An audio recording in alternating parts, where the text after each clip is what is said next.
Hello friends, अब हम लोग इन चारों प्रॉब्लम्स को सॉल्व करते हैं। पहला प्रॉब्लम तो मैंने थ्योरी लेक्चर में ही सॉल्व कर दिया था। दूसरा प्रॉब्लम सॉल्व करते हैं। If un is equal to integral 0 to pi by 2 x to the power n sin x dx n greater than 0, n positive integer है, then prove that un plus n into n minus 1 un minus 2 is equal to n times half pi to the power n minus 1। इसमें भी आपको reduction formula use करना है। un दे रखा है और आपको un और un माइनस 2 के बीच में रिलेशन डिराइव करना है। तो un क्या है? un है इंटीग्रल 0 टू पाई बाई 2 तो है ही x to the power n sin x dx। अब इसको कैसे आप इंटीग्रेट करिएगा? नेचुरल सा चॉइस होगा कि क्यों ना हम लोग इसमें इंटीग्रेशन बाय पार्ट्स यूज करें। बिल्कुल सही चॉइस है आपका। अब इसमें फर्स्ट फंक्शन किसको लिया जाए और सेकंड फंक्शन किसको लिया जाए? आप ये देखिए कि आपको कहाँ पहुँचना है।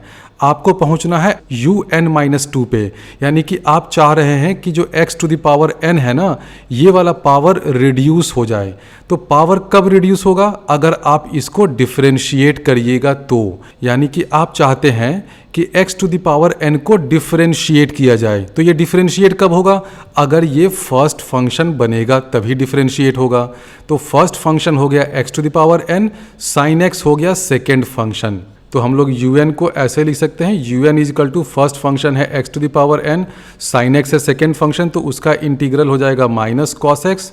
माइनस कर दीजिए अब यहाँ पर। तो इसमें जब हम लोग इंटीग्रेशन बाय पार्ट्स लगाएंगे तो x to the power n first function as it is आ गया, sin x का इंटीग्रल माइनस cos x हो गया, माइनस यहाँ पर आएगा, और x to the power n का डिफरेंशियल कोएफिशिएंट क्या होगा? n x to the power n minus 1, ये आया, और माइनस cos x को एज इट इज यहाँ पे लिखेंगे। अब ये जो माइनस है और ये माइनस मिलकर के प्लस हो जाएगा, तो लो प्लस कर दीजिए और यहाँ पे आ जाएगा cos x dx। तो ये क्लियर होगा कहाँ से आया? इंटीग्रेशन बाय पार्ट से आया। अब आप जान रहे हैं कि लिमिट ऑफ इंटीग्रेशन क्या है? 0 टू पाई बाई 2। तो 0 टू पाई बाई 2 जब हम लोग इस फर्स्ट टर्म में लगाएंगे 0 टू पाई बाई 2 लिमिट, तो cos पाई बाई 2 0 होगा। उसी तरह x इक्वल टू 0 पे x to the power n 0 हो जाएगा, यानी कि ये जो फर्स्ट टर्म है वो अपर लिमिट पे भी 0 है और लोअर लिमिट पे भी 0 है, यानी कि इस वाले टर्म को हम लोग 0 कर सकते हैं। ये वाला टर्म पूरा का पूरा 0 हो गया, यानी कि un को हम लोग सिर्फ ये लिख सकते हैं n into x to the power n minus 1 cos x dx। तो un ये हो गया, n तो कांस्टेंट है, अब ये तो बाहर चला जाएगा।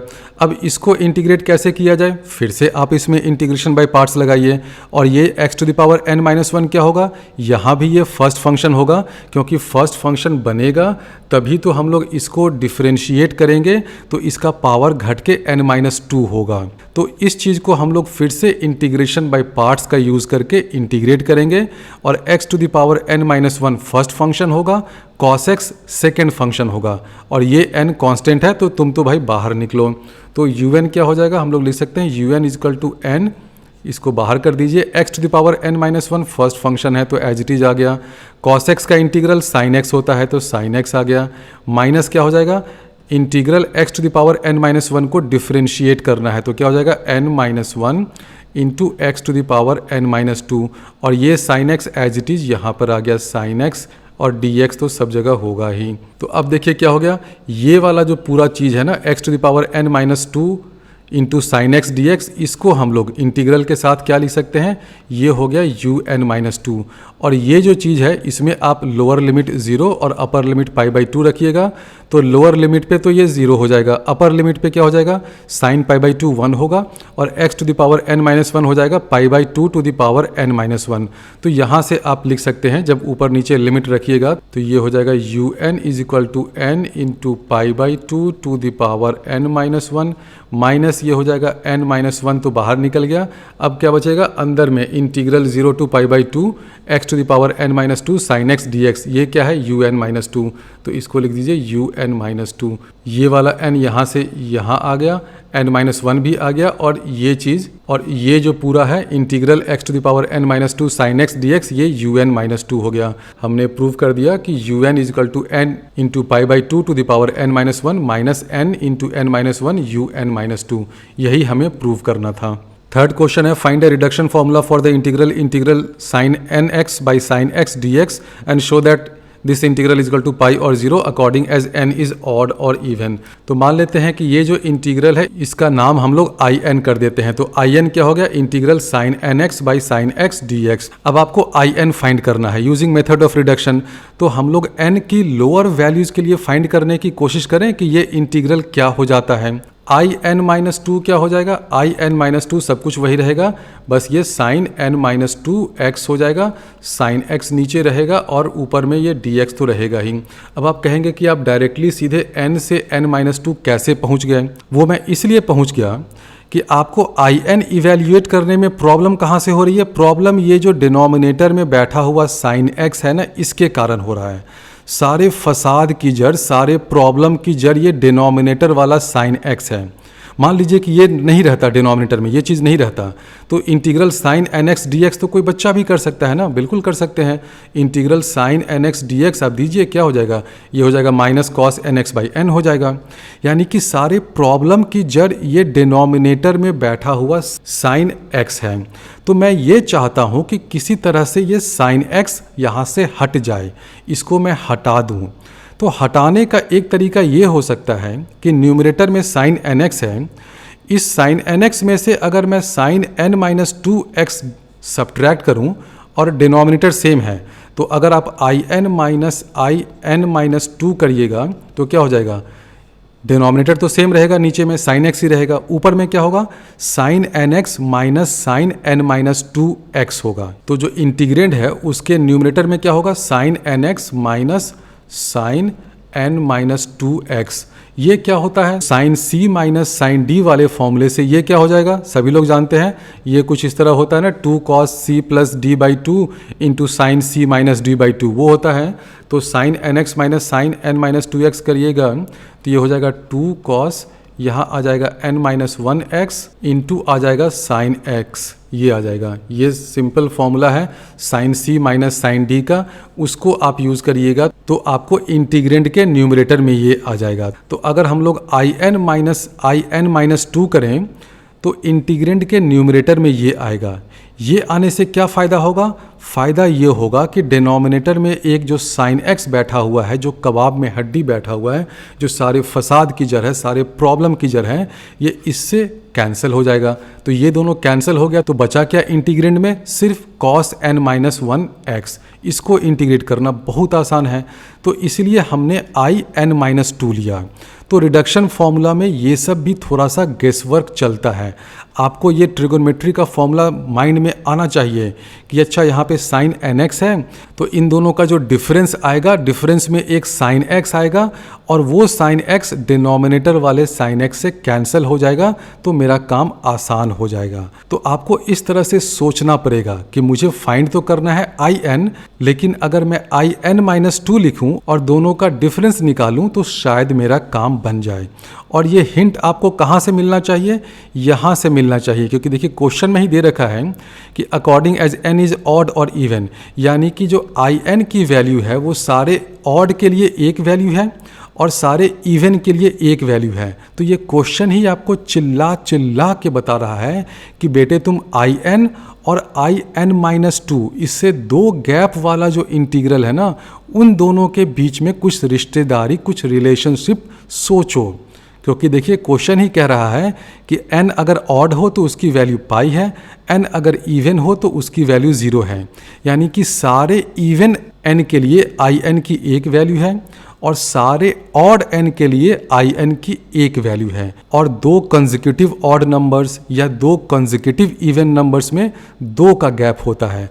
तो यही इस क्वेश्चन का मूल मंत्र था कि आप दो के गैप में काम करिए। दो के गैप में आपने काम किया तो आपको ये मिल गया। अब इसके बाद तो बहुत आसान है, आई एन माइनस टू क्या हो जाएगा, ये करिएगा तो two cos n minus x ऊपर में आएगा, डी एक्स आएगा और डिनोमिनेटर वाला जो साइन एक्स है ये तो इससे कैंसिल हो गया, तो बचा सिर्फ ये। इसको तो कोई भी फाइंड कर सकता है, ये क्या हो जाएगा, इसको इंटीग्रेट करिएगा तो ये हो जाएगा two sine n minus one x divided by n minus one.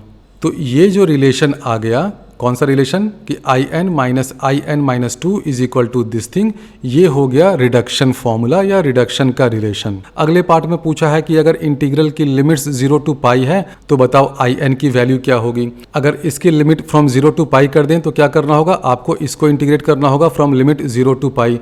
Limit 0 to pi करने पे ये इसकी वैल्यू क्या हो जाएगी, अगर x 0 है तब भी ये 0 होगा, अगर x पाई है तो sine of any integral multiple of pi तो 0 ही होता है। तो अपर लिमिट और लोअर लिमिट दोनों के लिए इसकी वैल्यू 0 हो गई, यानी कि RHS 0 हो गया। RHS 0 हो गया यानी कि LHS भी 0 हो गया। यानी कि अगर limit of integration 0 to pi है तो हम लोग लिख सकते हैं कि I N minus two this is equal to 0। यानी कि आप सीधे सीधे ये लिखिए ना कि I N is equal to I N minus two, ये हो गया। अब अगर n इवन है तो क्या हो जाएगा, I N is equal to I N minus two, ये सीरीज डिक्रीज करते करते कहाँ पे जाके टर्मिनेट करेगा, I0 पे करेगा ना। तो I0 की वैल्यू क्या हो जाएगी, I0 की वैल्यू अब देखिए यहाँ से आई एन अगर 0 टू पाई के बीच में इंटीग्रल है sine n x by sine x d x का, तो n की वैल्यू 0 करिएगा तो इंटीग्रेंड 0 हो गया, तो I0 क्या होगा, I0 तो 0 हो गया। तो आई एन क्या हो जाएगा, I N is equal to 0 for all n even. कहाँ से आया ये इस चीज़ से आया कि I N is equal to I N minus two हुआ। तो अगर n इवन है तो आप इसको रिड्यूस करते करते, मान लीजिए कि n की वैल्यू 100 है तो I 100 is equal to I 98, I 98 is equal to I 96 करते करते आप लास्ट में I0 तक पहुंच जाइएगा। I0 की वैल्यू 0 हो गई, ये हो गया। अब अगर n ऑड है तो क्या हो जाएगा, अगर n ऑड है तो देखिए क्या होगा, ये सीरीज जो है वो n minus two n minus four होते होते कहाँ पे जाकर ख़त्म होगा, I1 पे ख़त्म होगा। और I1 की वैल्यू क्या होगी, आप इसमें n की जगह 1 कर दीजिए तो sine x by sine X 1 हो गया। Integral 1 dx from limit 0 to pi, ये क्या हो जाएगा, पाई हो जाएगा। यानी कि I1 की वैल्यू क्या आ गई, आप यहाँ से देख सकते हैं I1 की वैल्यू पाई आ गई, I0 की वैल्यू तो 0 थी।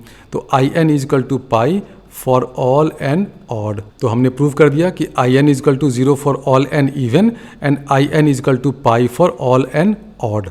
इस सीरीज का लास्ट प्रॉब्लम सॉल्व करते हैं। Prove that integral 0 to pi sine N theta by sine theta whole square d theta is equal to N pi, n belongs to whole number. N जो है वो होल नंबर है, 1 2 3 कुछ भी हो सकता है।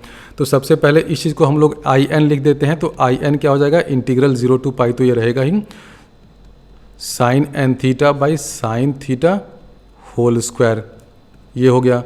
अब आई एन अगर ये है तो आई एन माइनस वन क्या होगा, सब कुछ वही रहेगा, सिर्फ यहाँ पर sine n minus one theta by sine theta whole square हो जाएगा। अब आप क्या करिए, आई एन माइनस वन करिए। अब इस क्वेश्चन में आप देख रहे हैं कि आप n और n माइनस वन वाले इंटीग्रल के बीच में रिलेशन ले रहे हैं। तो किस क्वेश्चन में क्या लेना है ये भी आपको एक्सपीरियंस से ही आएगा। इस क्वेश्चन में हम लोग n और n माइनस वन के बीच में इसलिए ले रहे हैं कि जब इन दोनों इंटीग्रल को सब्ट्रैक्ट करिएगा तो ऑब्वियसली डिनोमिनेटर तो सेम है। न्यूमरेटर में देखिए क्या है, एक में है sine square n theta minus इधर क्या आ जाएगा, sine square n minus one theta. इसको आप sine square C minus sine square D वाले फॉर्मूले से अगर आप सिंप्लीफाई करेंगे तो आपको मिल जाएगा sine 2n minus one theta into sine theta, ये हो जाएगा। ये सिंपल फॉर्मूला होता है ट्रिगोनोमेट्री का। तो उसके बाद क्या हो जाएगा कि ये जो न्यूमरेटर में साइन थीटा बैठा हुआ है, ये वाला साइन थीटा, और डिनोमिनेटर का जो साइन स्क्वायर थीटा है, तो डिनोमिनेटर का एक साइन थीटा तो कैंसिल हो जाएगा। तो फिर आपको मिलेगा sine 2n minus one theta by sine theta. तो उससे आप इस क्वेश्चन को आसानी से सॉल्व कर सकते हैं। मैं करके बताता हूँ। आप सिंपली ये करिए कि आई एन माइनस वन करिएगा तो ये हो जाएगा 0 टू पाई। जो इंटीग्रेंड है उसके न्यूमरेटर को सब्ट्रैक्ट करिए, डिनोमिनेटर में तो साइन स्क्वायर थीटा रहेगा ही, तो आपको ऊपर में मिल जाएगा sine of 2n minus one theta into sine theta. ये कहाँ से आया, sine square C minus sine square D वाले फॉर्मूले से। नीचे में आ जाएगा साइन स्क्वायर थीटा। अब क्या हो जाएगा, अब ये साइन थीटा और यहाँ का एक साइन थीटा कैंसिल हो गया, तो क्या बचेगा, नीचे में साइन थीटा बचेगा। तो यहाँ मैं लिख दूँ साइन थीटा और ऊपर वाले साइन थीटा को हटा देते हैं, तो तुम भाग जाओ यहाँ से। अब आप देखिए कि क्या आपने इस इंटीग्रल को सॉल्व किया है क्या, बिल्कुल किया है, पिछले ही क्वेश्चन में किया है। पिछले क्वेश्चन में हमने सॉल्व किया था ना इस तरह का integral, sine N theta by sine theta d theta था, और वहाँ हमने दिखाया था कि अगर n की वैल्यू ऑड हो, यानी कि अगर इस तरह का कुछ भी आपको मिले ना, sine 11 theta by sine theta, तो उसकी वैल्यू क्या हो जाती है, उसकी वैल्यू हो जाती है पाई। तो पिछले क्वेश्चन में हमने दिखाया था कि sine N theta by sine theta d theta क्या होता है, पाई होता है अगर एन की वैल्यू ऑड हो। तो इस क्वेश्चन में देखिए क्या है, ये है 2n माइनस 1 थीटा। तो 2n माइनस 1 तो किसी भी n के लिए ऑड ही होना है ना, ये तो ऑड नंबर की पहचान है। तो इंटीग्रेंड के न्यूमरेटर में जो महाशय बैठे हुए हैं sign of 2n minus 1 theta, इसमें ये 2n माइनस 1 हो गया odd, divided by sine theta है, यानी कि इसकी वैल्यू क्या हो जाएगी, इसकी वैल्यू हो जाएगी pi for all N. So this integral has value pi for all N. ये क्लियर होगा कैसे इसकी वैल्यू पाई हुई। पिछला क्वेश्चन जो क्वेश्चन नंबर 3 हमने सॉल्व किया था, उसके रिजल्ट को यूज़ करके आप ये कह सकते हैं, क्योंकि देखिए इंटीग्रेंड के न्यूमरेटर में जो महाशय बैठे हुए हैं वो क्या है, sine odd theta, sine 2n minus 1 theta by sine theta. तो इस पूरे चीज़ की वैल्यू हो गई पाई। तो आप ये लिख सकते हैं अब I N minus 1 is equal to pi for all n. अब ये आपको क्या बता रहा है, ये कुछ बता रहा है क्या, I N minus 1 is equal to pi, यानी कि आई एन एक ऐसा सीक्वेंस है, ऐसा सीरीज है जिसके दो कंसेक्यूटिव टर्म्स के बीच में डिफरेंस पाई है। और पाई क्या है, कांस्टेंट है ना, यानी कि दो कंसेक्यूटिव टर्म्स के बीच में डिफरेंस कांस्टेंट है। तो ये तो एपी बन गया ना, अर्थमेटिक प्रोग्रेशन बन गया, बिल्कुल अच्छी बात है। अब I0 क्या होगा, आप देख सकते हैं यहीं से कि I0 की वैल्यू अगर आप n इक्वल टू 0 कर देंगे तो I0 0 हो गया। तो अगर I0 की वैल्यू 0 हो गई, यानी कि फर्स्ट टर्म 0 हो गया, कॉमन डिफरेंस पाई है, तो आई एन क्या हो जाएगा। अब यहाँ से तो कोई बच्चा भी कह सकता है कि आई एन को भैया लिख दो I N is equal to N pi for all n. क्यों हुआ, क्योंकि आप देख रहे हैं कि I0 की वैल्यू 0 है, I1 की वैल्यू क्या होगी, अगर आप n इज इक्वल टू 1 कर देंगे तो यहाँ पे देखिए क्या हो जाएगा, sine theta by sine theta whole square, और ये डी थीटा सब जगह है, ये तो अंडरस्टूड ही है। तो 1 का इंटीग्रल फ्रॉम लिमिट 0 टू पाई, तो इंटीग्रल क्या हो जाएगा पाई, तो I1 की वैल्यू हो जाएगी पाई। तो I0 हो गया 0, I1 हो गया पाई, उसके बाद इस सीक्वेंस का कॉमन डिफरेंस पाई है, तो I N is equal to N pi. तो हमने प्रूव कर दिया कि integral for any arbitrary n is equal to N pi.